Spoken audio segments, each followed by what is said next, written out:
Minnesota Workers' Compensation Court of Appeals is back in session. The Honorable Patricia Millen, Chief Judge, presiding.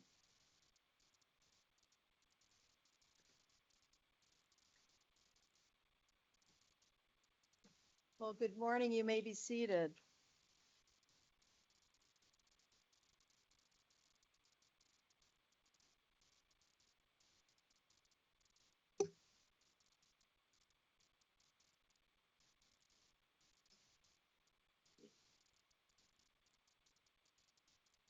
I'm getting out some of my papers here.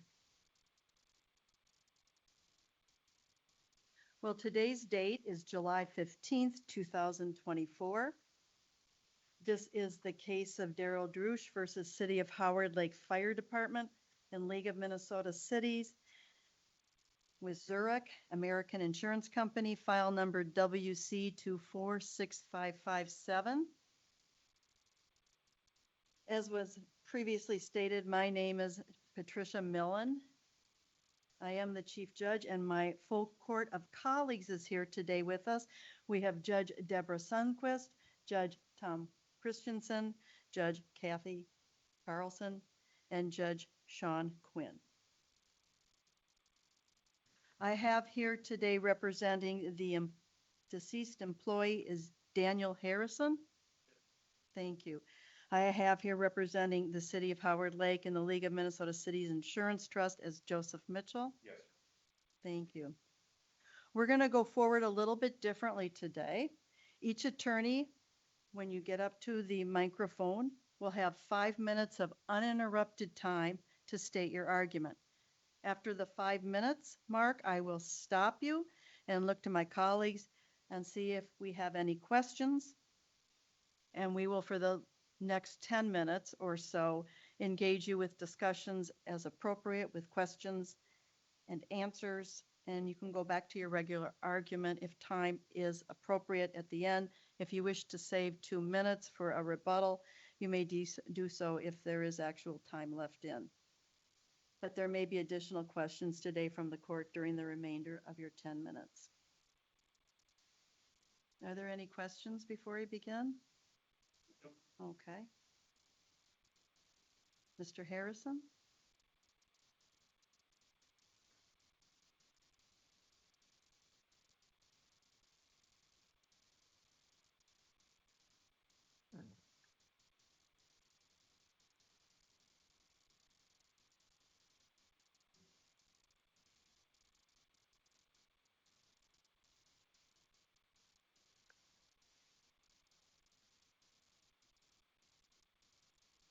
Thank you, Your Honor. May it please the court. My name is Daniel Harrison, and I'm here on behalf of Julie Drusch, the occupational disease that Mr. Drusch sustained as a result of his work as a firefighter with the City of Howard Lake, which caused his death. We are asking this court to reverse the compensation judge's determination that Mr. Drusch did not sustain an occupational disease in the nature of coronary sclerosis and to issue substituted findings. This court should reverse the compensation judge's determination for 3 reasons. First, the compensation judge erred as a matter of law because he determined that Mr. Drusch was not entitled to the statutory presumption found under Minnesota Statute 176.011, subdivision B. Mr. Drusch was entitled to the statutory presumption, and the employer is unable to rebut it. Second, regardless of the presumption, the compensation judge erred as a matter of law when he adopted the employer's expert, Dr. Brody, whose opinion was in conflict with Minnesota Statute 176.011, and his opinion lacked foundation. Finally, the great weight of the evidence shows that Mr. Drusch sustained an occupational disease due to his employment with the City of Howard Lake. The Minnesota legislature enacted Minnesota Statute 176.011, subdivision 15B, creating the presumption that certain diseases are occupational diseases for firefighters.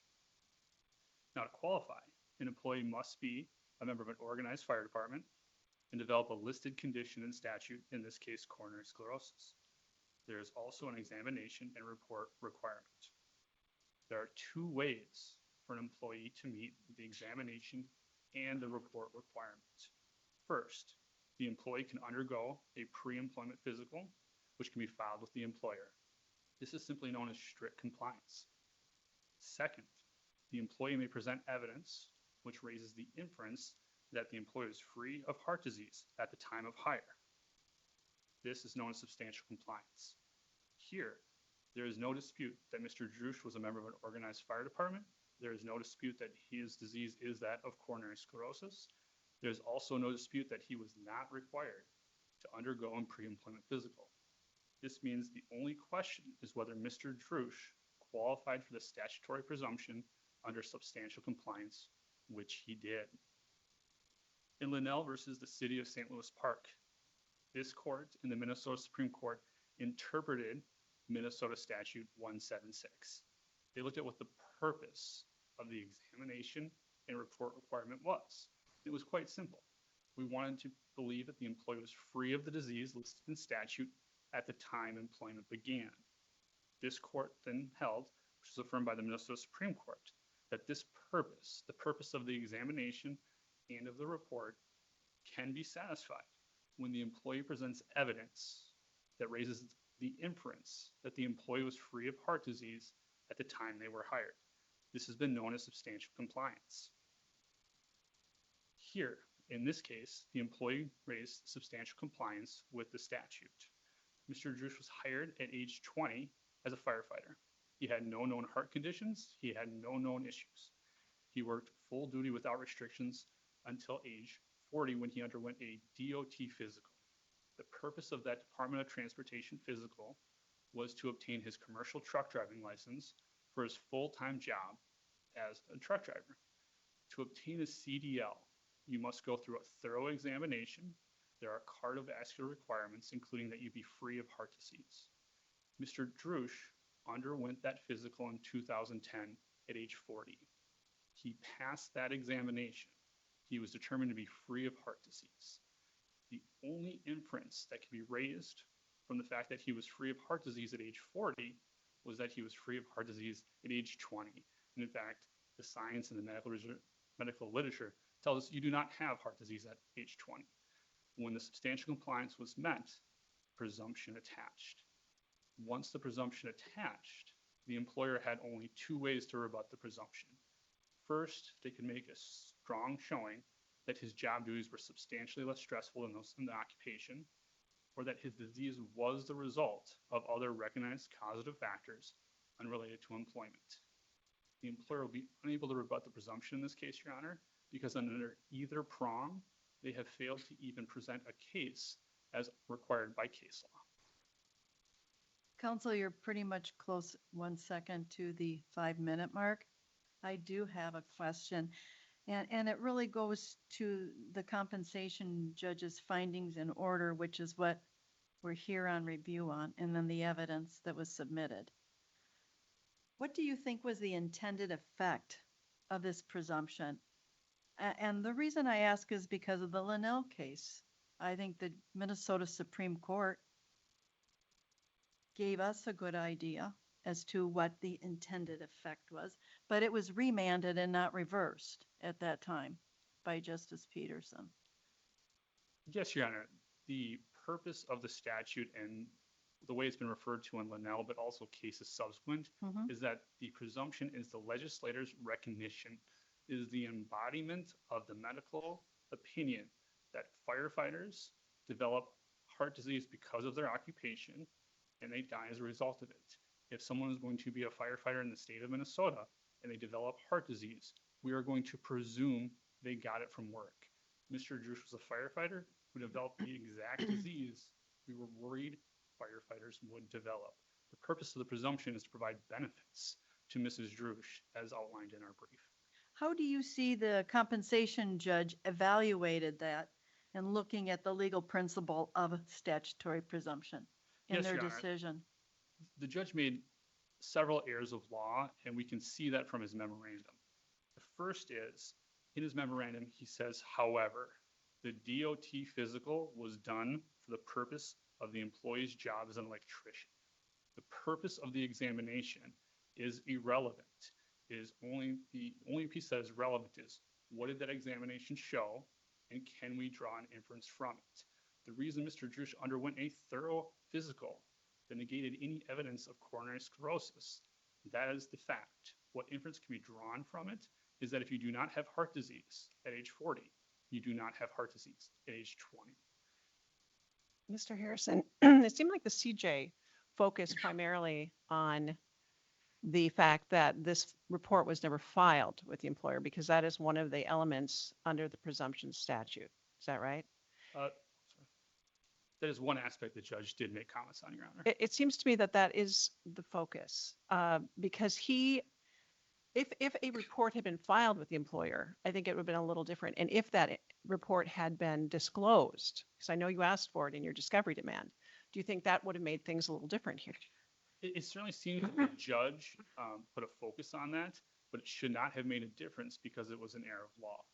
Under strict compliance, there needs to be an examination, a report, and it needs to be filed. Under substantial compliance, the employee is allowed to present evidence at any point which raises an inference that the employee did not have heart disease when he was hired. Wouldn't the inference be, number one, that he's a 20-year-old kid?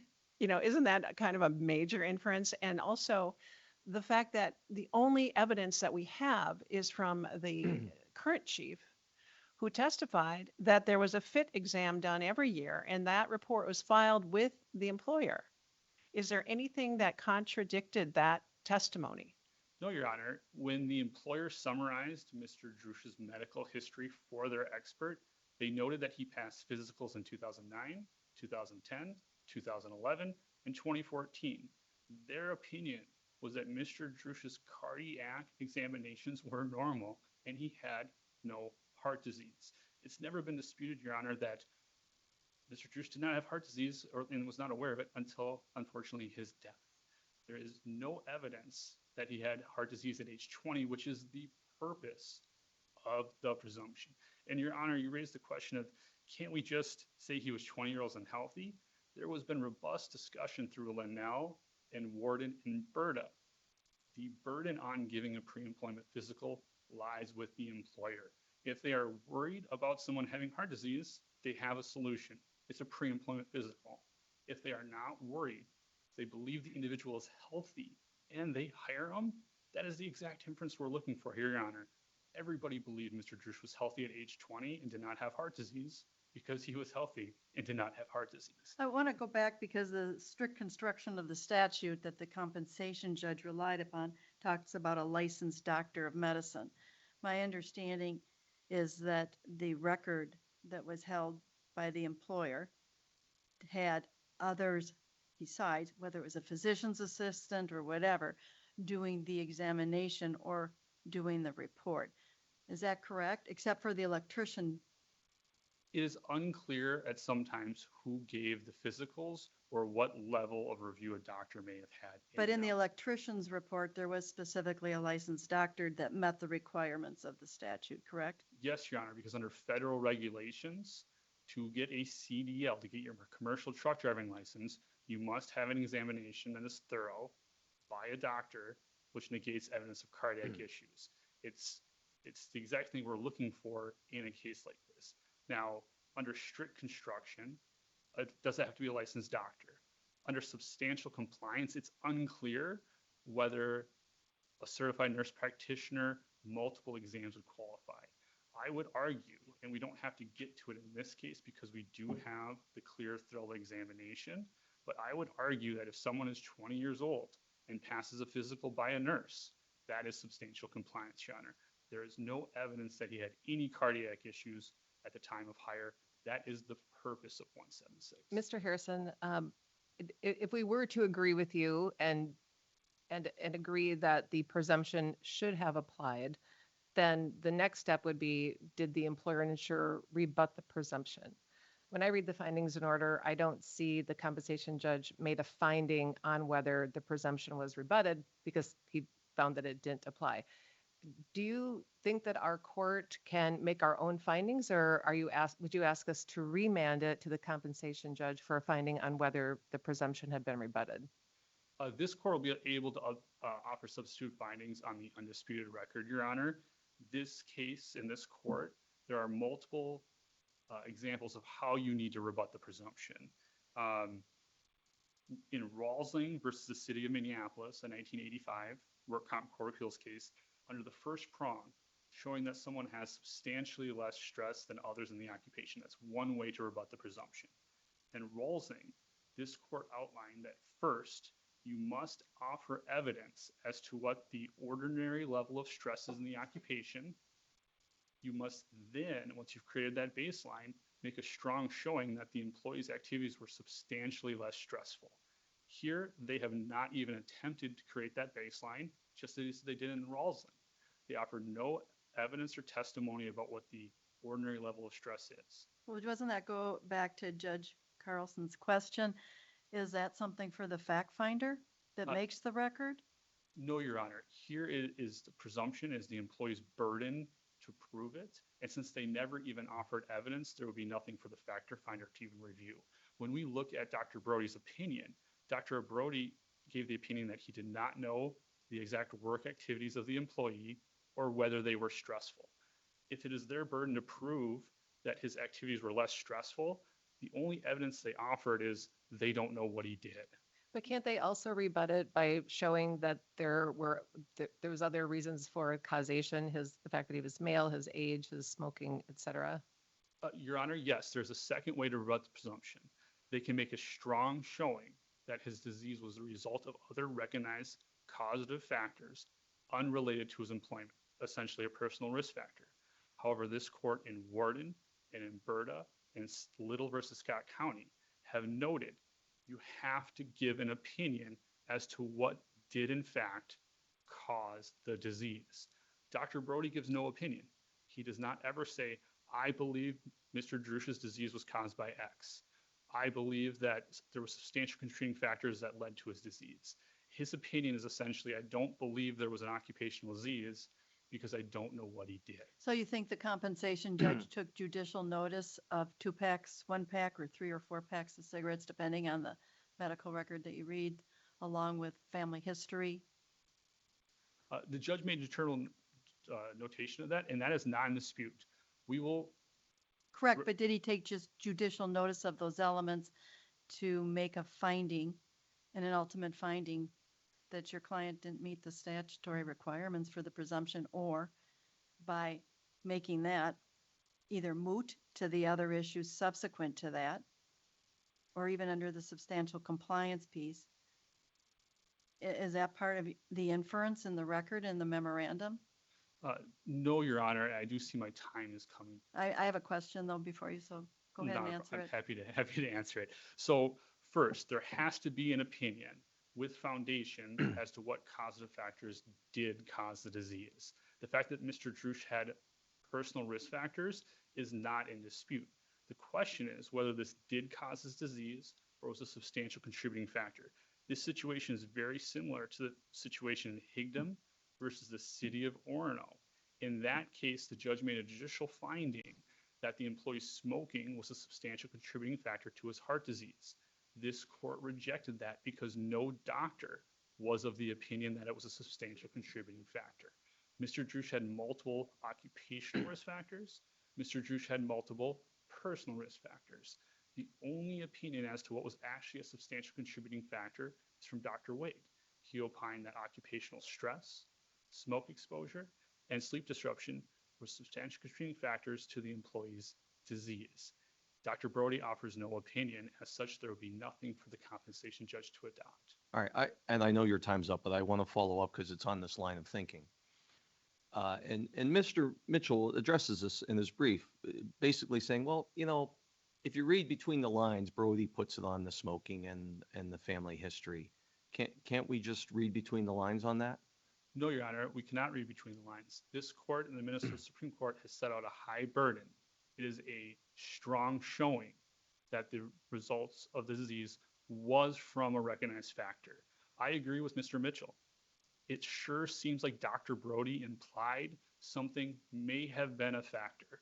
Something may have been a factor is not the level of the presumption. It's not even the level for an occupational disease the presumption does not attach. Mr. Harrison, along those same lines, what would you define as a strong showing? Give me an example of what you think that would be in this case. A strong showing is Warden, Your Honor.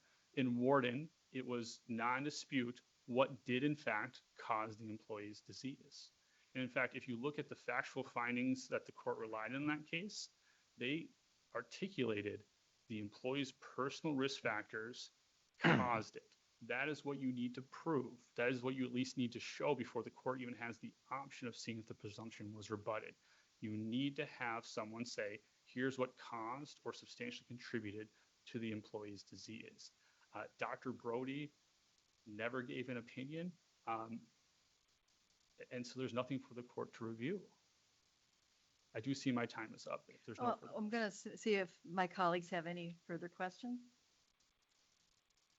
No, we're good. Thank you. Thank you, Your Honors.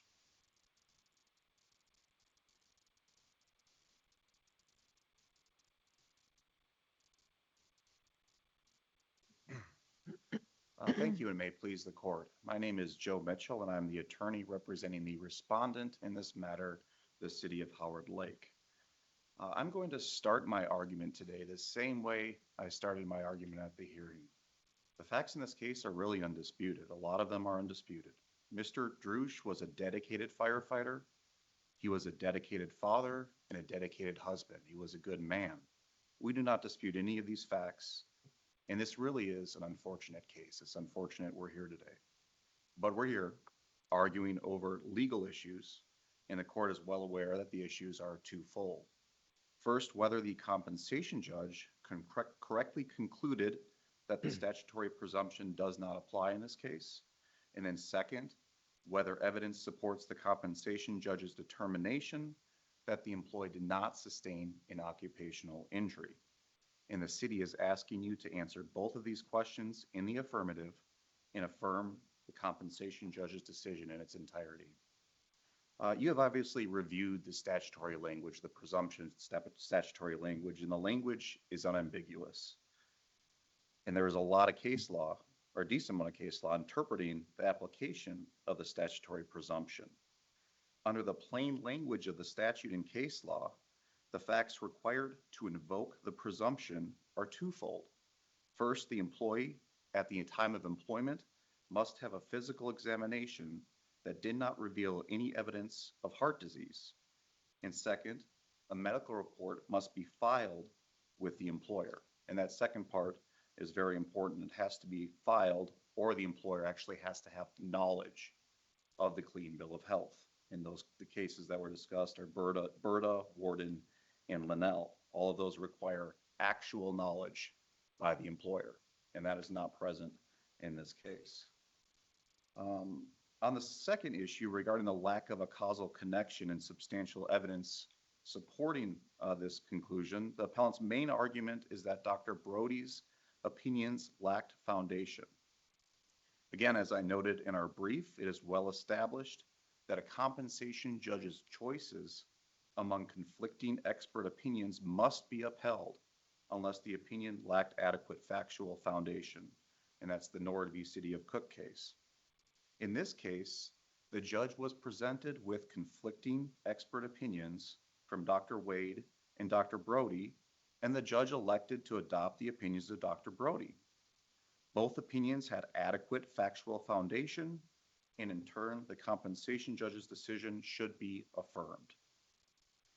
On the issue of adequate foundation, delving into that a little bit more, ample background information was provided to Dr. Brody in advance of his record reviews that were performed in July 2022 and May of 2023. Complete medical records were provided, witness statements were provided, the death certificate was provided, a summary of Mr. Drusch's wife's, Julie Drusch's, deposition testimony was provided, and additional information was also provided, including 2 years of job logs, a summary of the 2 years of job logs leading up to the death in 2020. The background information included details regarding the employee's work history and medical history. Clearly, Dr. Brody had sufficient information detailing the employee's activities as a part-time volunteer firefighter. And the appellants claim that Dr. Brody did not have the essential information on which to base his opinions is without merit. On the issue, before I get into that, basically in my conclusion, before I take questions, the presumption does not apply in this case as the employee did not undergo a pre-employment physical and the information was not provided to the employee, and substantial evidence supports the compensation judge's decision. Thank you. Okay, I have a question for you. I'm a little befuddled that the employer can come into court and say there's a strict construction of the statute that's not met on the presumption, when it is the employer's prerogative to require that pre-employment to meet the statutory construction of the preemption. So if you choose not to get a pre-employment examination and file that report, then every firefighter coming in through Howard County doesn't meet the presumption statute, correct? Correct, and I acknowledge. So the choice is yours, and doesn't the Minnesota Supreme Court in Linnell talk about that and say in the absence, for whatever reason, that the employer's prerogative to require the physical examination does not defeat the application of the presumption when, and in this case, Linnell, there was, the evidence and the reasonable inferences therefrom, and Judge Sundquist has talked about that with the employee's attorney to establish substantial compliance. So to come in here and say there's a strict construction element that's not met, and we have the prerogative and we are the one required to get it, but not mandated, basically you leave every injured firefighter who is set up to use the presumption at a loss, correct? I don't think we're necessarily asking for a strict interpretation in this case. I think Your answer was, and I go back to your pretrial statement, there's non-compliance with the statute. You didn't meet the elements of the statute for the presumption to apply. There is no specific medical report on file. Yes, and that is the facts of this case. That is the facts of this case, but the prerogative is your clients to establish that. Maybe So- I'm not sure what you mean by prerogative. Well, that's what Linnell versus the city of St. Louis talks about, to move into the substantial compliance as the condition. So let me ask you this. What do you believe was the intended effect of a presumption to begin with? Because when I go back into the legal principles of this, it really is to basically ask the compensation judge to take a statement as fact until such time as there is stronger evidence to rebut it. But you're not doing that here for the initial presumption argument that defeats, in your mind, the employee's right to claim that he's entitled to the presumption. Okay, I think we're getting at statutory intent here. What was the intent of the presumption? Right. And the intent of that presumption is to make sure there's a clean bill of health at the time of hire, and secondly, make sure the employer is aware of it. So let me ask you this. You get an injury like this. You call the HR department in Howard County and say, can you check your employment records and see if there's a physical written report for a pre-employment? Is that what you do? And there's just not one in there for That's this version? exactly what happened in this case. And so there was none. No, Howard Lake is changing it, and now they are going to be putting them on file. But for the last 50 years, they weren't? It's a part-time fire department. It's a smaller fire department. I understand. And you have somebody that was there for decades. So you call and the HR department doesn't have one on file Correct. because Howard County never asked for it. And Or it was never provided by the employee. when you, as a condition to hirement, you don't do pre-employment physicals? They did not back in 1991 when Mr. Drusch was hired. There's no evidence that he underwent a pre-employment physical at What that about when he time. was elevated to chief? There was no pre-employment physical at that time. There's no evidence of it. What about all of the other exams that he did that were work-related? Not just the DOT one that was for his, full-time job, but what about the other ones? Well, the other examinations did take place, acknowledged. Some were done by PAs, some were done by doctors, and they did provide a clean bill of health. I question how thorough those examinations also actually are when it comes to cardiovascular disease, but I acknowledge that the medical records do document no cardiovascular disease at that time. And you were talking about actual knowledge. Chief Probowski testified that the employer did have those 5 or 6 employment physicals. So the employer here did have actual knowledge of a clean bill of health, right? Well, that was after the fact. Chief Brabowski had knowledge of them after the death of the employee. The The exams were before his death. Are you talking about the EKGs that they would do at work and right, those? there was 9, 10, 11, 13, Those, 14, 18. again, there were never reports. There's no reports. There's no evidence that they actually took place other than Chief Brabowski's notation that they did take place. Who was there? Were there doctors? We don't know. Were there PAs? Were there any medical professionals? We don't know. Were they just using some equipment? We don't know. None of that's a part of the record. So why didn't you submit that as part of the record? I should have. I acknowledge it. The employee asked for it. We didn't have it. There's no documentation to give. If there's no documentation, what are we supposed to give? Chief Brabowski in this case was an adverse witness. He wanted the employee to get benefits. He testified on behalf of the employee.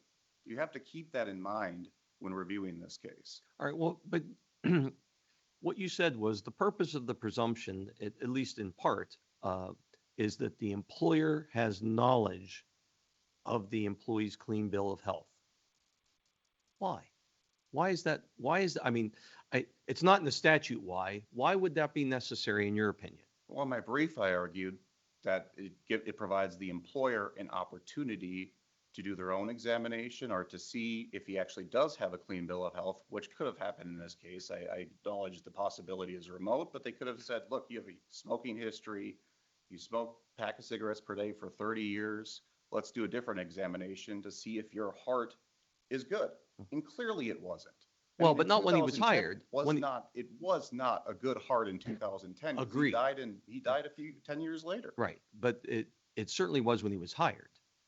He was Agreed. 20, you know, or 19 or whatever he was. I There's mean, no evidence of that. right, though. but There's no actual well, he evidence didn't on have the a record. 30-year smoking history at that point. He couldn't have by definition of his age. He had a 1-year smoking history at that Right. time when he was So- hired. So, I mean, let me ask you a different question that's related to the presumption. Let's assume that we think that the compensation judge erred and that the presumption did attach. Then what? Because as I think it was Chief Judge Millen noted, there's no findings and he didn't make findings for the obvious reason. He didn't find the presumption in the first place. What do we do with, do we remand it for more findings? Does that give all the parties an opportunity to get additional evidence? I mean, what are we supposed to do with that? Well, remand is obviously an option. The city's position is that affirming the decision of the compensation judge is still appropriate as there is substantial evidence to rebut the presumption. As the employee's duties as a part-time, and again, that's an important part, the fact that he was a part-time firefighter. He was not a full-time firefighter. This was part-time work. They're clearly less stressful than those firefighters working full-time. In addition, the employee's heart disease and resulting death were the result of recognized causative factors which were not related to his occupation, including a 30-year history, pack per day smoking, high cholesterol, and a family history of heart disease. And I really want to focus on the smoking for a second. I know, and you did focus on that when you wrote the letter to Dr. Brody to have him do an independent medical evaluation, correct? Correct. Did he address that in his? He did. He said these are causative factors in heart disease. He did not say the magic words. He did not say the smoking, the hyperlipidemia, the genetic factor are a substantial contributing factor in the heart disease, but it's implied. There's no other way to read that report than that. So it's judicial notice for the compensation judge. Yes, correct. Exactly.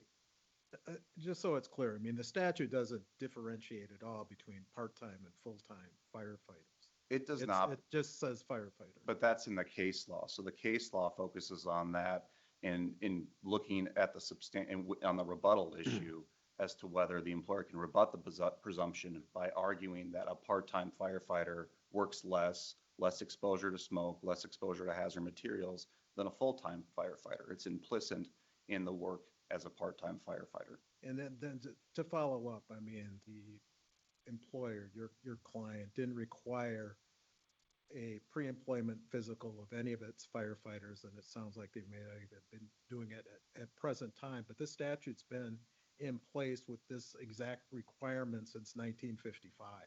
And to me, didn't your client waive or just decide not to follow the statute, and by doing so, don't they put the presumption in place, or what's your argument to that? How do you know? There's no bad faith here. There's no bad faith on the part of the city. There's no intent to try to wiggle out of compensation claims. They have changed their procedure, it's my understanding, based on the statute. They didn't know about it. They didn't know. Anybody argued bad faith? And I guess the question is, if it's your prerogative, your clients, to choose to move forward and get the physical examination to meet the compliance of the statute 30 years ago or today, and that choice is made not to, then coming to argue for the court the strict compliance of not meeting the third element of the presumption defeats the presumption. I'm a little befuddled by that. Yeah, and I'm not suggesting there was bad faith at all. It's just the question, because we have at that point, 20-year-old employee getting his first job, probably a job that he wanted, and we all know, based upon your comments and the record, how dedicated he was to the fire department. But he's 20 years old, and if you follow the statute, he would have had to go out and get his own examination by a medical doctor, giving a clean bill of health, and then handing it into the fire department. I just don't see that ever happening with a 20-year-old who probably is very happy just to have been chosen to be a member of the Howard Lake Volunteer Fire Department. I see my time is up. I'm going to make sure my colleagues have no further questions. Thank you. I do. You were addressing my question, which was if the presumption is met, the rebuttal, and you talked about, you were into that, and then more questions happened. So, I mean, tell me more about that. How is it that, the evidence is, at least maybe not overwhelming, but in your client's favor to affirm the compensation judge that there just is not as showing that it was being a firefighter, it was all of these other factors. Okay. And I would say the evidence is strong and borderline overwhelming. And just focus on the smoking. So the employee is smoking 20 cigarettes a day for 30 years. Assume it takes 5 minutes to smoke a cigarette. That's 100 minutes a day that he is inhaling smoke. Smoking is a known causative factor of coronary artery disease, as is hyperlipidemia, as is the genetic risk factors. He has a trifecta in this case, and that is substantial evidence to rebut the presumption. Thank you. Thank you. Well, I believe that concludes oral arguments for today. The record is closed. A decision will be issued within 90 days. Thank you both. They're very compelling arguments. We appreciate your time, and you have a good day. Rise.